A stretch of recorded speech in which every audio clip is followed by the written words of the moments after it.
Hello friends, मैं आपका mentor AK Singh और आज से हम EMRS यानी कि आपके एकलव्य जो स्कूल्स हैं उसमें लाइब्रेरी की वैकेंसी निकली है उसकी तैयारी करेंगे। और उसकी तैयारी के लिए आप सभी को ये पता होना चाहिए कि उसका सिलेबस क्या है और सिलेबस के अकॉर्डिंग हमें जब पढ़ना है तो हमें किस किस चीज़ की तैयारी करनी है। यानी कि आपका EMRS जो लाइब्रेरी है उसमें आपसे क्या क्या पूछा जाएगा, जैसे कि आपको पता होना चाहिए कि ये सिलेबस एज इट इज़ आपका KVS और NVS के अकॉर्डिंग है। तो चलिए आज पहले सिलेबस देखते हैं। यानी कि फर्स्ट क्लास में आपको यानी कि युद्ध में जाने से पहले आपको एक अच्छी रणनीति बनानी चाहिए और अच्छी रणनीति के लिए आपको सिलेबस का पता होना चाहिए, तभी आप क्या कर पाओगे, युद्ध के लिए अच्छी तरह से लड़ पाओगे और युद्ध को जीत पाओगे। तो चलिए अपना जो युद्ध है यानी कि TGT लाइब्रेरी की तैयारी जो हम कर रहे हैं उसमें देखते हैं TGT लाइब्रेरी में क्या है। सबसे पहले आता है आपका जनरल अवेयरनेस, ठीक है। फिर आता है आपका रीजनिंग, ठीक है। नॉलेज ऑफ ICT यानी कंप्यूटर बिल्कुल मैं पढ़ाऊँगा आपको, ये आपका जो सेक्शन है ये आपको मैं कराऊँगा। टीचिंग एप्टीट्यूड बिल्कुल रटा हुआ है, तो टीचिंग एप्टीट्यूड की आपको कोई टेंशन नहीं है। लाइब्रेरी के साथ साथ हम क्या नाम एजुकेशन के मास्टर जी हैं, वो आपको पता ही है सबको कि B.Ed M.Ed तो आपको इस यानी कि इस टॉपिक में और आपके ये आपका PTA इसमें यानी कि आपके 4 टॉपिक मैं कराऊंगा जनरल के। रही हिंदी की बात और इंग्लिश की बात, भैया इंग्लिश क्या नाम इतनी कंफर्टेबल मैं नहीं हूँ, तो आपको इंग्लिश के लिए या तो रितु मैडम कराएगी या फिर आपको खुद ही देखना पड़ेगा, क्योंकि 10 नंबर का इंग्लिश है। और जनरल हिंदी यानी कि जनरल हिंदी आपको मैं करा दूँगा, ठीक है। तो ये आपकी सारी कहानी ख़त्म हो गई यहाँ तक। ये आपका बिल्कुल एज इट इज़ आपको बिल्कुल दिख रहा होगा KVS और NVS सिलेबस। अब आते हैं यहाँ पर अपने लाइब्रेरी के सिलेबस पर। लाइब्रेरी के सिलेबस में आपको होता है फंडा यानी कि जो आपकी जो पहले आपने पढ़ी है लाइब्रेरी एंड इंफॉर्मेशन साइंस की जो यूनिट है, उसमें यूनिट 1 में यानी पार्ट 1 में क्या है, यूनिट 1 है library as a social institution. और फिर इसमें आपको हिस्ट्री पढ़नी है इसकी, फिर इसके डिफरेंट टाइप्स ऑफ लाइब्रेरीज पढ़नी है, रोल ऑफ UGC पढ़ना है, role of library formal informal पढ़ना है। ये आपने सिलेबस कहाँ देखा था, जब हम KVS की तैयारी कर रहे थे तब देखा था। NVS का सिलेबस भी इसी तरह का है, बिल्कुल सेम टू सेम। तो यानी कि आपको वही है। देखो क्या होता है, KVS क्या है, सेंट्रल गवर्नमेंट के स्कूल हैं जहाँ पर बच्चे जाते हैं और कोई हॉस्टल फैसिलिटी नहीं होती, ठीक है। ये क्या होता है, सिटीज़ में होते हैं और इस तरह की चीज़ें होते हैं। NVS क्या है, NVS है आपका जो ग्रामीण स्कूल हैं जो जवाहरलाल नेहरू जी ने खोले थे, तो वो थे यानी कि ये सिटी है, ये क्या है विलेज है, विलेज, ठीक है। और जो आपका EMRS वाले स्कूल हैं, EMRS वाले स्कूल यानी कि EMRS स्कूल भी इस तरह के यानी कि ये है और ये इन दोनों को मिक्स करके जो बिल्कुल जैसे क्या हम आपके एकलव्य स्कूल उन्हीं बच्चों के लिए गए थे जो जाति वजह से कि जाति की वजह से उनको इन स्कूलों में या फिर बड़े स्कूलों में एडमिशन नहीं मिलता था, उनको लेकर इनके यानी कि एकलव्य स्कूल मॉडर्न स्कूल के नाम पर जो छोटी जितने भी कहते हैं अपनी भाषा में कहे SC ST और उनको साथ क्रिटिसाइज़ किया जा रहा था, इसलिए ये EMRS वाले स्कूल खोले गए थे, ठीक है। सीधी मतलब ये तरह से बात है। ये सिटी के स्कूल हैं भैया, ये आपके ग्रामीण के स्कूल हैं, और ये सिटी और ग्रामीण दोनों के स्कूल हैं, यानी कि इसमें भी हॉस्टल फैसिलिटी रहेगी। अब आगे चलते हैं, यानी कि हम अपने सिलेबस की बात चलते हैं। तो ये क्या है, ये नॉर्मल यानी कि जो principles of library and information थे, यानी कि 5 laws of library, implication of 5 laws of library science, development of library and specific reference of India, बड़ोदरा लाइब्रेरी, आपको ये सब कुछ आपको कराया था। तो अब हम दोबारा से तैयारी करेंगे और हम EMRS के हिसाब से तैयारी करेंगे। फिर आते हैं यूनिट 4 में library related library and information, जो आपके क्या हैं सारे के सारे कानून हैं उसके बारे में बताया गया है। 5वीं यूनिट में आपका लाइब्रेरी एंड इंफॉर्मेशन प्रोफेशन के बारे में बताया गया। प्रोफेशन जितने भी हैं ये छोटे मोटे चीज़ें। फिर आगे आपका RRLF के बारे में बताया और इंटरनेशनल के बारे में बताया, UNESCO के बारे में बताया गया। तो ये सब चीज़ें आप फिर आता है knowledge organisation information process relativity, यानी कि एक तरह से आपका जो स्ट्रक्चर है मोडिविटी है, डिफरेंट टाइप ऑफ सब्जेक्ट है, ये आपका इसमें आ जाएगा। बिब्लियोग्राफी है, फिर इसमें आ जाएगा। मेथड ऑफ नॉलेज ऑर्गेनाइजेशन इसमें आ जाएगा। सब्जेक्ट क्लासिफिकेशन इसमें आ जाएगा। फिर आता है सारा का सारा कंप्यूटर, यानी कि आपको पता होना चाहिए कि अभी यानी कि लाइब्रेरी में एक चीज़ का ध्यान रखना, चाहे आपका KVS हो, NVS हो, DSSS हो, एक S ज़्यादा कर दिया, DSSS हो, या फिर ऑल यानी अदर कहीं का भी लाइब्रेरियन हो, आपको हर हालत में कंप्यूटर पढ़ना पड़ेगा। कोई ये कह दे कि मैं कंप्यूटर के बिना क्या नाम मुझे कंप्यूटर नहीं पढ़ना और कंप्यूटर के बिना मैं लाइब्रेरी पास कर लूँगा, भैया कंप्यूटर हर हालत में आएगा। क्योंकि जब आप पहले के टाइम पर, आज से ये मान लीजिए 10 साल पहले के टाइम पर क्या होता था, BLIB होता था, अब होता है BLIS, ठीक है, bachelor in librarian information science. Science जुड़ते ही आपका, जब आपने एक चीज़ देखी होगी, जो बच्चा ढंग से पढ़ा हुआ है, DDC में 000 में क्या आ गया है, कंप्यूटर आ गया है, ठीक है, यहाँ पर आ गया है आपका कंप्यूटर।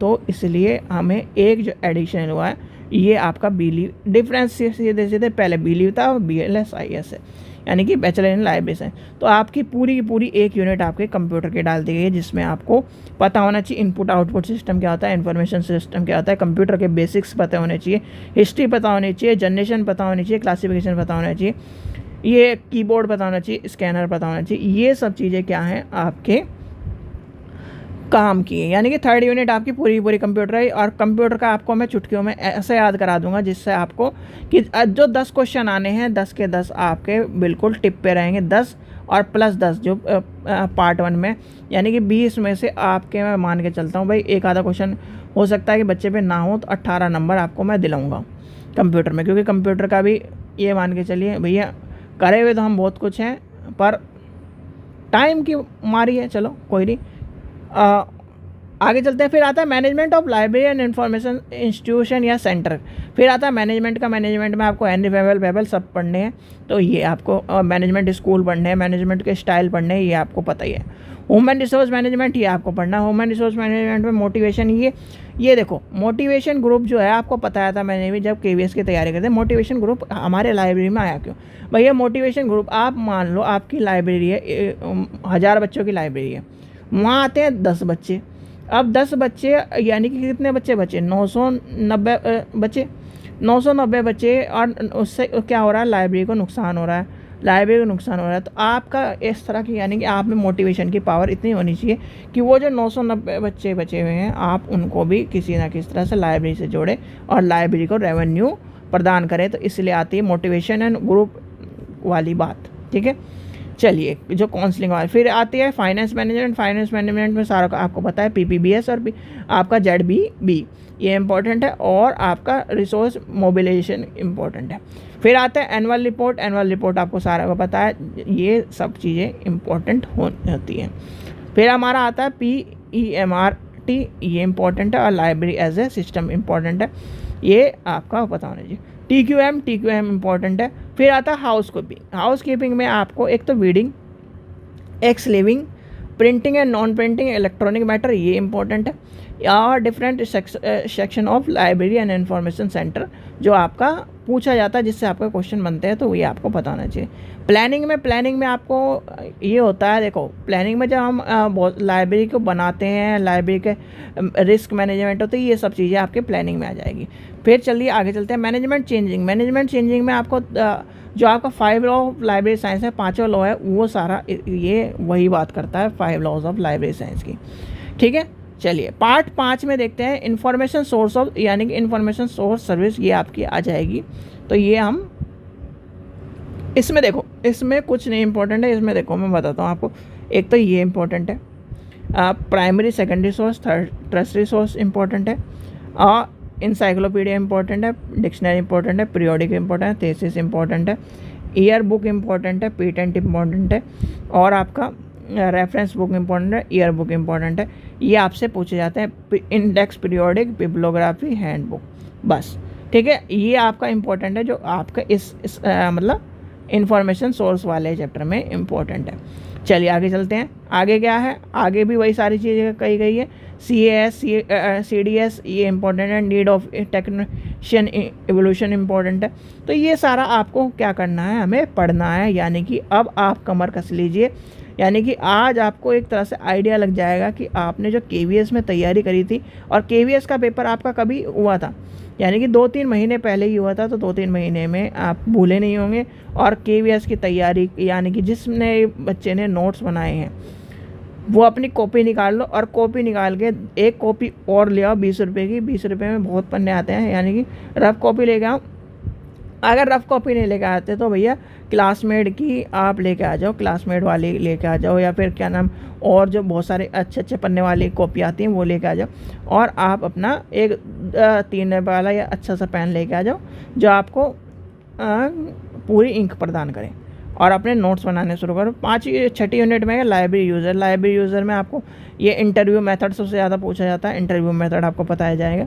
यानी कि आपका जो सिलेबस यहाँ तक का, यहीं तक का सिलेबस है। तो ये आपका सारा सिलेबस आपका कंप्लीट कराया जाएगा। यानी कि आपका जो, यानी कि क्लास शुरू होने से पहले आपको पता भी तो होना चाहिए सिलेबस क्या है। अब सिलेबस की कहानी यहाँ तक ख़त्म हो गई थी। अब सिलेबस में आपको, यानी कि कल मैंने आपको एक मिनट के लिए मैं रोक, देखिए सब्जेक्ट स्पेसिफिक, यानी कि हमने वो पढ़ लिया था सारा हमारा एग्ज़ाम। अब एग्ज़ाम पैटर्न भी देख लीजिए। एग्ज़ाम पैटर्न में क्या कहा गया है। एग्ज़ाम पैटर्न है आपका 150, यानी कि 120 नंबर का है मार्क्स। ठीक है, जो NVS का क्राइटेरिया, NVS वाला क्राइटेरिया पे ही चल रहे हैं पेपर। और 30 नंबर आपको क्वालिफाई नेचर में लेके आने हैं। तो यानी कि चलिए अब चलते हैं। देखिए अवेयरनेस 10 नंबर का है। 10 क्वेश्चन आएंगे 10 नंबर के। रीजनिंग आप खरीदोगे, यानी कि इसमें सब बच्चे ज़्यादातर, मैं मान के चलता हूँ, रीजनिंग में 5 क्वेश्चन तो ऐसे होंगे जो आप कर दोगे। फिर ICT आपको 10 में से 10 दिलाने का वादा है। तो यानी कि 9 तो मैं दिला ही दूंगा। टीचिंग एप्टीट्यूड में आपको जो मेन क्वेश्चन है वो आपको दिला दूंगा। भैया एक तो NCF से आएगा। ठीक है, NCF बोला, न्यू एजुकेशन पॉलिसी से आएगा। न्यू एजुकेशन पॉलिसी से आएगा। बच्चे 9 की भी तैयारी करा देंगे, यानी कि 8 या तक आ जाएंगे। अब आती है बात यहाँ पर सब्जेक्ट की। सब्जेक्ट हमारा है 65 नंबर का, यानी कि लाइब्रेरी हमारी आ जाती है 65 नंबर सॉरी। फिर आपका आ जाता है जो पेडागोजी बेस्ड है, यानी कि वही 10 नंबर का जो इन्होंने लेके चल रहा है। फिर आता है 5 नंबर का ये, ठीक है। और बचा D सेक्शन, यानी कि फिजिकल एजुकेशन में जो भी PR, यानी कि ये किसके लिए है, फिजिकल एजुकेशन वालों के लिए। यानी कि सीधे हमें लेके चलना है। टोटल है 80 नंबर का। अब ये नंबर तो हैं आपके मेरिट के, यानी कि इसमें से बनेगी आपकी मेरिट। अब इस नंबर का कोई महत्व नहीं बचेगा अगर आपके यहाँ पर ये वाला सेक्शन आपने पास नहीं किया तो। ठीक है, इस चीज़ का ध्यान रखना। अगर ये सेक्शन आपने पास नहीं किया तो आप बिल्कुल फेल हो।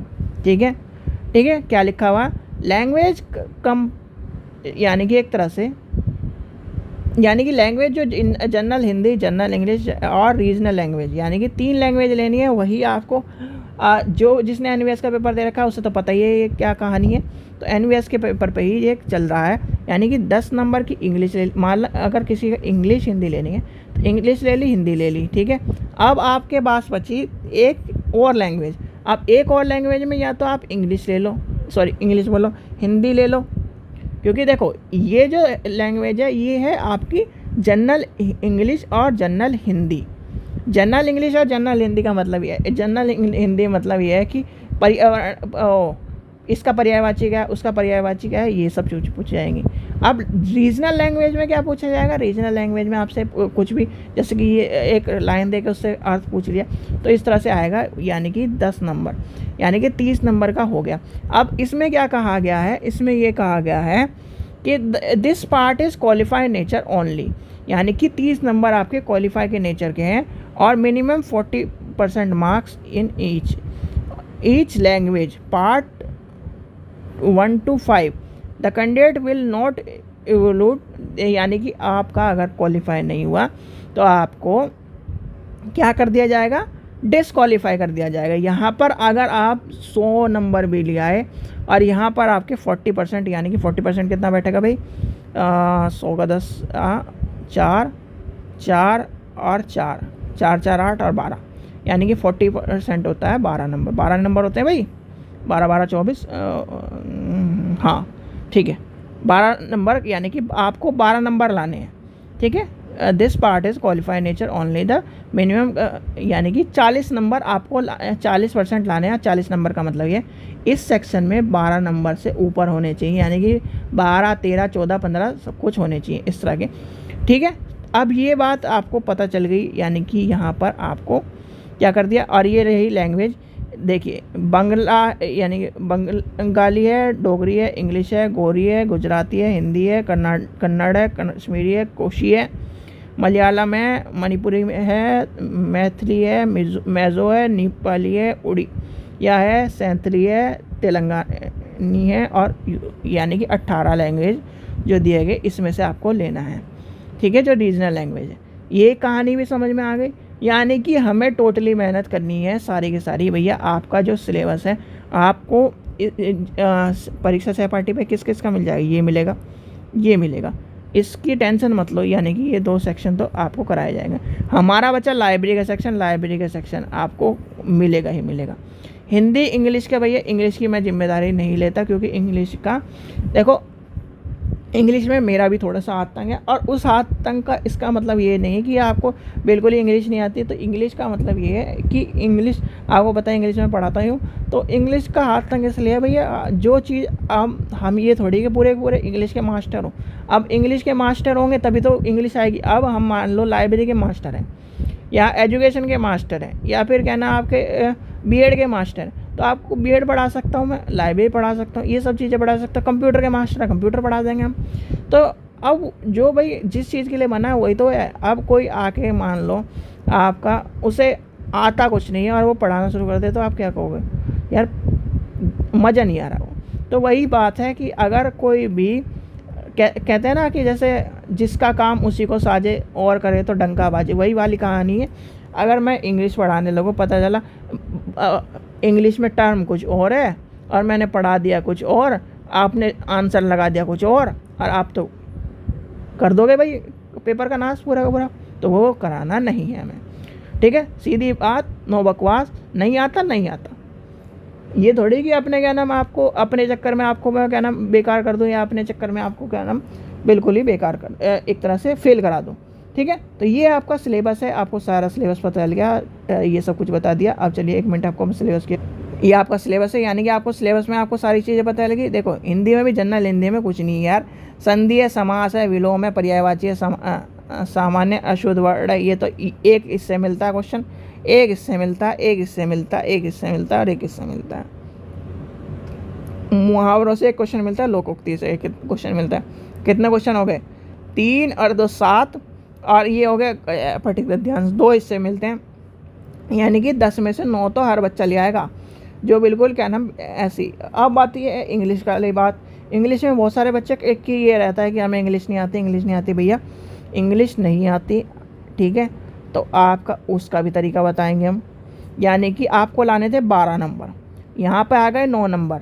यहाँ पर अगर इंग्लिश में किसी को नहीं आता तो सारों में बी लगा देना, बीएससी। वो अभी हम जब पढ़ेंगे तब आपको बताएंगे कि कौन सी चीज़ लगानी है, या क्या पता इस बार सीओ, क्या पता डीओ, क्या पता कोई इस तरह का पेपर चल रहा हो। यानी कि जो भी पैटर्न बैठ रहा होगा एनवीएस के, जो हम पैटर्न देखेंगे सारे के सारे पैटर्न में देखेंगे क्या इंग्लिश में क्या लगवाते हैं, बी लगाते हैं, सी लगाते हैं, डी लगाते हैं, जो भी आएगा वो रखेंगे, ठीक है बच्चों। तो आपको कल से आपको क्या करना है, सबसे पहले हम पढ़ेंगे social and historical foundation of library. इसमें कुछ नहीं है, सीधे सीधे अगर लेके चले तो, अगर इसको स्किप भी मार दें तो कुछ नहीं है। वैसे तो लाइब्रेरी भैया देखो इसमें आपका ये आता है, देखो लाइब्रेरी क्या है, लाइब्रेरी एक ऐसा संस्थान है जिसमें व्यक्ति अपनी ज़रूरत की चीज़ों को प्राप्त कर सकता है निःशुल्क और कम कीमतों पर। ये आ जाता है बस, और कुछ नहीं आता। फाउंडेशन और इसमें और हिस्ट्री में ये आता है कि लाइब्रेरी कहाँ से भैया, लाइब्रेरी का अगर लेके चले तो लाइब्रेरी का नालंदा विश्वविद्यालय में क्या नाम आपको पता 9 मंजिला इमारत थी। फिर ये जो मुग़ल एम्पायर है इसमें भी यानी कि लाइब्रेरी का बहुत है। फिर आता है आपका यूरोपियन और इधर सब लाइब्रेरी का, तो ये सब चीज़ें आता है, इसमें से एक भी क्वेश्चन पूछा नहीं जाता।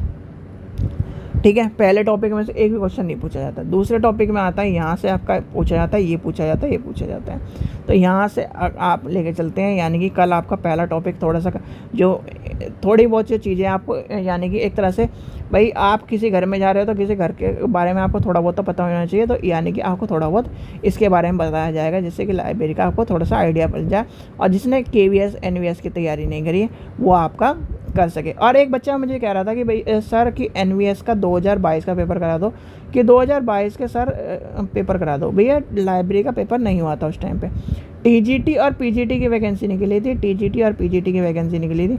और TGT और PGT में भी पता है क्या करा था इस बार, इन्होंने TGT और PGT में भी बच्चों की हवा उड़ा रखी थी कि पेपर देखो। जिस तरह से हमें दो चीज़ों का पता चल गया, एक तो KVS का, एक DSSS का, कि पेपर को ये मैनिपुलेट कर रहे हैं, यानी कि बच्चे को मैनिपुलेट करने का काम कर रहे हैं। और ये पेपर होगा पेन पेपर।